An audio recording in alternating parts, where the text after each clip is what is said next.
Assalamualaikum Pak Ustaz. Assalamualaikum warahmatullahi wabarakatuh. Amin.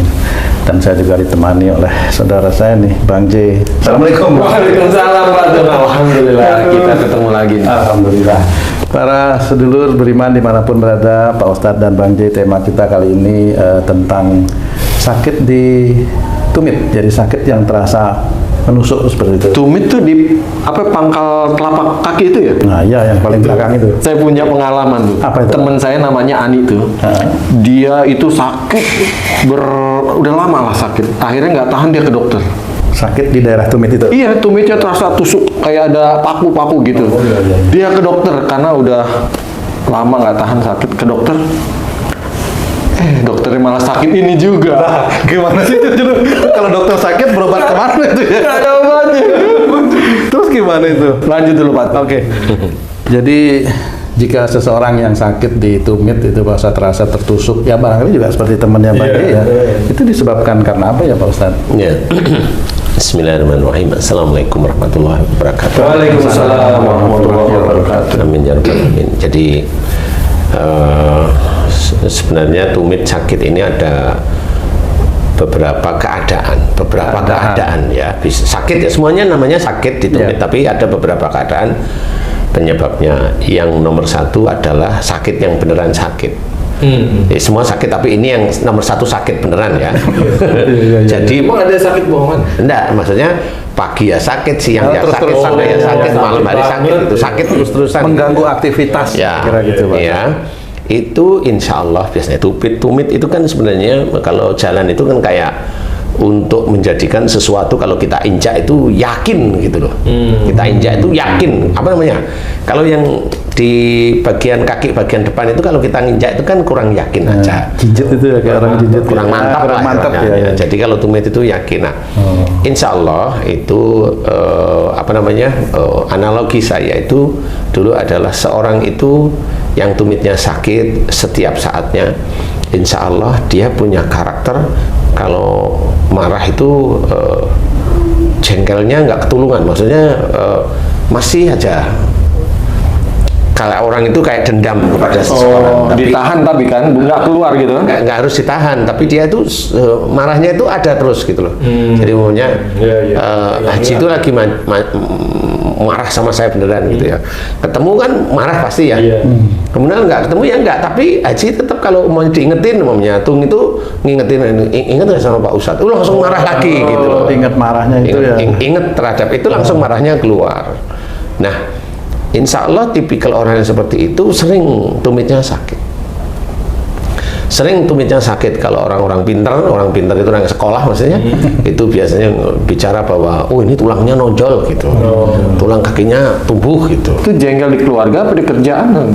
Rata-rata biasanya di keluarga dulu. Di keluarga. Ya, dilihat kalau umurnya dia masih muda di bawah 45, dia sakit itu, dia jengkelnya dengan salah satu orang tuanya. Jengkel marah yang kalau inget itu marah lagi gitu. Loh, kok bisa? Bisa aja. Saya kasih contoh umpamanya. Ini entah laki-laki entah perempuan, anak nih. Anak nih ya. Dulunya biasa-biasa, tapi setelah tahu umpamanya ayahnya ini selingkuh. Intinya ayahnya melakukan kesalahan, entah itu selingkuh, entah itu judi, sampai sekarang itu ya judi online ya. Nah, anaknya tahu kemudian marah pada orang tuanya. Walaupun nggak marah secara diomongkan lisan, tetapi dia marah di dalam dada. Pokoknya benci lihat ayahnya seperti itu. Pokoknya kalau lihat ayahnya benci aja. Karena kalau selingkuh itu kan marahnya kan kuat ya. Kalau judi itu kan nggak mau tahu biasanya anak-anak. Kalau anak itu udah lihat ayahnya itu selingkuh, ini kan ada benci pada ayahnya. Nah, nanti kalau benci itu kuat, nanti di umur-umur 45 ke bawah ya sakit dia tumitnya. Selalu sering sakit dia. Dan setiap saat itu sakit, ya pagi ya sakit, siang ya sakit, sore sakit, malam sakit. Kadang buat tidur itu ceku di tumit itu, panas ceku seperti itu. Nah, ini kalau sakitnya beneran, itu sakit setiap saat. Jadi seharian itu sakit beneran, atau seminggu itu dia sakit di situ dan setiap saat nggak berhenti. Jadi kalau jalan itu deglok lah istilahnya. Karena dibuat ngelangkah pijak itu sakit. Agak pincang dikit. Iya. Nah, Insya Allah itu hanya seperti itu. Jadi mamanya si anak itu marah dengan orang tuanya. Atau mamanya gantian, seorang ibu-ibu yang tumitnya sakit. Mulai kapan sakit? Mulai ini. Sudah menikah? Sudah. Sejak kapan sakit? Dari mulai menikah? Sejak 10 tahun setelah menikah. Nah, ini berarti dulu ada masalah. Bisa dengan suami, atau bisa dengan orang tua, atau bisa dengan mertua, yang menjadikan si ibu-ibu tadi itu jengkel dan marah yang kuat sekali. Kayak ada dendam, ada benci, ada dendam di dalam hati. Kiri, pasti kiri nih. Nah, iya, bisa kiri, rata-rata kan kiri ya. Karena kalau kanan jarang, walaupun ada tapi sangat jarang sekali. Nah, di titik-titik itulah sebenarnya dia harus belajar bahwa marahnya harus dikurangi atau dihilangkan. Kemudian kepada siapanya harus diingat-ingat. Itu untuk ingat-ingat mudah kok sebenarnya. Bagi orang yang sudah terbiasa memohon ampun kepada Allah Ta'ala, insya Allah ketemu. Oh ya, saya marah dengan ibu saya. Oh ya, saya marah dengan ayah saya. Kenapa kamu marah? Kayaknya saya melihat ayah saya selingkuh dan diulang-ulang. Nah, marah jadi benci yang kuat saya. Jadi lihat ayahnya itu langsung benci dulu, udah pergi gitu aja. Lihat ayahnya, nah itu bisa kakinya. Dan itu sulit untuk sembuh karena nggak ngerti. Kasih obat anti apa namanya? Anti nyeri. Anti nyeri pun kayaknya agak-agak sulit yang seperti itu. Nah, caranya untuk menghilangkan gimana? Secara Islami sama. Bertubu ilallahi jami'an ayyuhal mu'minun. Jadi ceritakan, bertobatlah kamu sekalian kepada Allah, orang-orang yang beriman. Jadi taubat ini diperlukan bagi kita, karena walaupun kita itu beriman kepada Allah Ta'ala, tidak luput dari kesalahan, dosa dan sebagainya yang kita lakukan. Jadi tahu langsung taubat kepada Allah Ta'ala, mohon ampun jika ada rasa benci kepada siapa, boleh kepada ayah, boleh kepada ibu, boleh kepada istri, boleh kepada suami, rata-rata di situ. Dan itu ada kebencian. Nah, insya Allah kalau sudah taubat kepada Allah, mohon ampun, kemudian minta maaf kepada yang bersangkutan, mamanya si anak dengan ayah, minta maaf lah. Walaupun ayahnya itu yang salah, minta maaf lah, nggak apa-apa. Nah, ini kan berhubungan dia yang sakit. Jadi bukan persoalan ayahnya yang dosa, dia kena sakitnya, ya enggak. Enggak, masing-masing ada pertanggungjawabannya. Nah, masing-masing itu ada pertanggungjawaban sendiri. Jadi pada saat dia itu benar-benar serius memohon ampunannya, insya Allah itu akan dilepas oleh Allah Ta'ala, insya Allah. Dan istiqomah ya. Dan kemudian belajar untuk tidak marah dan benci yang jadi satu. Itu yang satu, itu penyakit. Kemudian ada juga sakit kalau dia bangun tidur itu sakit. Bangun tidur? Ya. Dirasakan sakit? Ya, sakit. Jadi tumit. Nanti sekitar beberapa menit atau setengah jam, rasa sakit itu hilang. Nah, kalau ini biasanya yang saya amati, sebenarnya orang ini termasuk orang yang suka memohon ampun dan fokus. Mohon ampun dan fokus, mohon ampun tentang amarah-amarahnya dengan siapa, mamanya ibu-ibu nih, dulu sering marah dengan suaminya, benci, jengkel dan sebagainya, dia coba hilangkan, mohon ampun kepada Allah Ta'ala, marah kepada suaminya, dia mohonkan ampunan, kemudian dia minta maaf kepada suaminya setiap saat, setiap harinya. Nah, ini biasanya berhubungan dengan tumitnya nanti sakit biasanya. Walaupun awalnya dia nggak sakit, tapi pada saat dia minta maaf sama suaminya, istiqomah, continue, kemudian dia benar-benar mohon ampun kepada Allah Ta'ala jika sering marah sama suaminya, sering benci, sering ini, insya Allah ditumit sakit. Dan sakitnya biasanya bangun tidur buat nginjak lantai itu sakit sekali, tapi nanti beberapa menit atau setengah jam, maksimum 1 jam lah rata-rata ya, itu dia udah nyaman. Nah, berarti insya Allah itu adalah sakit dari ampunan Allah. Jadi enggak apa-apa. Sebenarnya mohon ampun lagi kemudian memuji Allah boleh. Kuncinya memuji Allah boleh. Jadi mohon ampunnya kan tiap kali dia sholat mohon ampun. Setiap hari dia minta maaf sama suaminya umpamanya ya. Kemudian sehari-hari kalau dia nyantai memuji Allah aja atau bertasbih subhanallah seperti itu. Itu nanti menjadikan insya Allah dilancarkan jadi nggak terlalu sakit. Insya Allah seperti itu. Yang kedua seperti itu. Ya, Ustaz.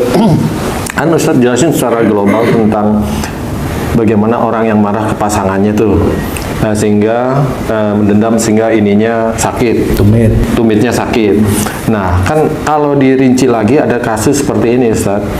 Seorang istri ingin mendidik anaknya cepat berhasil, misalnya dalam hal agama gitu kan, harus begini, harus keras deh gitu kan. Ya namanya mungkin ada rasa sayangnya gitu, pengen cepat anaknya ini memaksa. Sementara si suami ini nyantai, Ustaz, jangan dipaksa, biar aja nanti juga bisa gitu kan. Nah, akhirnya si istri kesel sama si suaminya. Apakah itu juga bisa mendatangkan penyakit? Kalau di titik itu biasanya nanti yang sakit jempol kanan. Jempol. Insya Allah ya. Sama jempol kaki atau di belakang jempol kaki. Atas bawah. Kaki kanan kalau memaksanya di titik agama ya, itu nanti jempol di daerah jempol kaki, di daerah jempol aja. Sekeliling jempol ya. Di daerah sekeliling jempol itu. Nah itu biasanya nanti kalau udah gitu asam urat namanya. Tapi ya belum tentu pada saat dia itu sudah minum asam uratnya sudah mulai normal, sakitnya masih. Nah seperti itu. Jadi insya Allah tidak boleh ada paksaan di dalam memberikan ilmu, walaupun itu agama Islam kita. La ikraha fiddin, tidak ada paksaan istilah. Jadi kita harus pahami, tetap harus disesuaikan dengan kecerdasan anak kita. Kalau memang anak kita itu kurang cerdas dalam mengikuti agama, ya nggak usah marah, kan gitu. Padahal saya sebagai orang tuanya kan agamanya kuat, umpama mereka, bukan saya ya, mereka agama ini saya kuat, suami saya juga kuat. Kenapa anak saya nggak kuat? Satu biasanya, dulu kamu sombong dengan agamamu yang kamu pelajari, sombong misalnya, akhirnya punya anak, dibikinlah anaknya agak sulit menerima agama ya, pelajaran agama itu insya Allah anaknya dulu orang tuanya salah satunya sombong. Mungkin maksudnya adalah sesuatu kepintaran ataupun itu dari Allah, bukan dari dia gitu ya. Ya, harusnya seperti itu. Jadi kalau maunya kita belajar agama, kemudian diizinkan oleh Allah Ta'ala, ngerti, mampu, bisa, alhamdulillah bisa mengaplikasikan, yaitu Allah aja. Nah, tapi kan orang-orang yang lain itu kan banyak yang dia tahu, ngerti, oh itu saya, sehingga dia sombong ke sana, sombong ke sini, bangga dengan dirinya. Nah itu nanti kalau punya anak salah satunya nggak bisa masuk di agama, agak sulit nih. Loh, ini kok nggak kayak ibu sama ayahnya kan gitu. Nah nggak taunya ibu atau ayahnya sombong dulunya. Jadi tidak paham bahwa yang mengizinkan seseorang itu paham tentang agama, tauhid, ajaran Islam, itu sebenarnya Allah sebenarnya, bukan kita. Jadi nggak perlu disombongkan seperti itu. Nah insya Allah seperti itu. Kalaupun mamanya bapaknya bagus, kemudian ibunya bagus, kemudian dua-duanya sombong, anaknya pandai agama semua, itu malah istijrat, dibiarkan sama Allah Ta'ala, sehingga kebanggaan itu sampai ke anak-anaknya juga. Itu juga nggak paham, orang dikiranya ya juga sama, itu dari dia dan sebagainya. Enggak, itu dari Allah. Sampai orang lain bilang, wah jelas aja orang tuanya pandai gitu kan, kadang-kadang. Iya, pandai itu dari Allah aja, kan gitu ya, nggak ada masalah. Ada orang dulu atau orang sekarang juga masih, istilahnya orang tuanya itu buta tentang keilmuan, dia hanya berdagang kecil-kecilan di desa, pinggir kota, tapi anaknya pandai bisa. Kenapa? Iya banyak tuh Ustaz tuh, banyak. Sering baca, sering dengar tuh seperti itu. Iya, begitu ya. Kisah-kisah seperti itu jadi banyak sekali. Jadi hal-hal seperti itu jangan merasa bahwa wah bapak ibunya pintar, anaknya pintar. Walau alam, itu hanya Allah aja. Bisa aja memang anaknya pintar, bapak ibunya pintar, anaknya pintar semua. Oh itu istijrat bisa. Dan biasanya orang tuanya nggak paham kalau itu istijrat, kepandaian itu, sehingga bangga itu sama, semuanya itu sama, bangga semuanya. Memupuk kebanggaan malah ya. Nah di situ tidak boleh. Makanya sakit di tumit itu karena marah, kemudian ada rasa benci yang muncul terus-menerusan atau dendam yang itu mulai muncul, dan itu tidak boleh. Dalam Islam tidak boleh. Nah itu salah satunya sama. Itu juga masuk ke ranah penyakit ain. Oh, otomatis tuh ya. Otomatis, karena bapaknya itu selingkuh, ain dia kena, dia tahu. Tapi yang muncul marah sama benci gitu ya. Komorbid dari ain. Penyakit yang muncul. Yang menyebabkan ain bapaknya.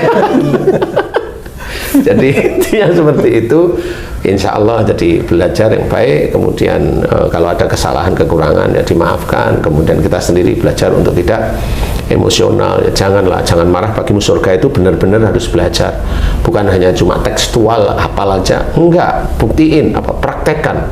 Nanti insya Allah itu Allah akan memberikan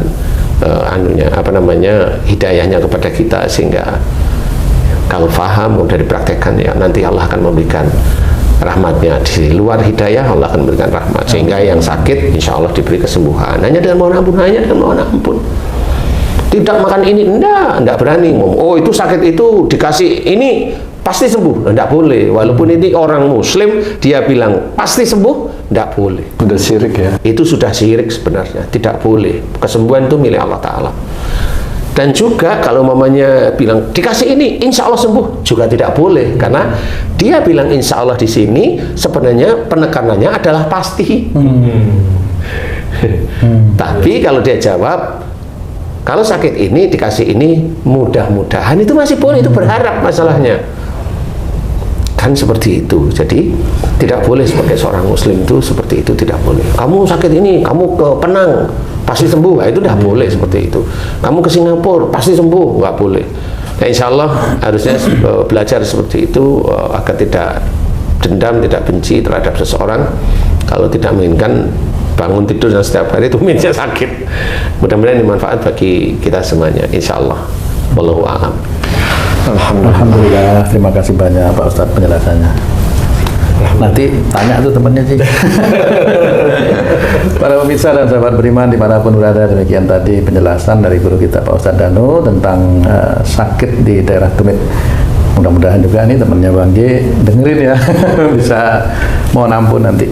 Mudah-mudahan tayangan kami kali ini bisa bermanfaat buat kita semua untuk meningkatkan keimanan dan ketakwaan kita kepada Allah Subhanahu wa Ta'ala. Amin ya rabbal alamin. Saya Tung pamit diri, sampai jumpa di video kami yang lain. Wassalamualaikum warahmatullahi wabarakatuh. Waalaikumsalam warahmatullahi wabarakatuh.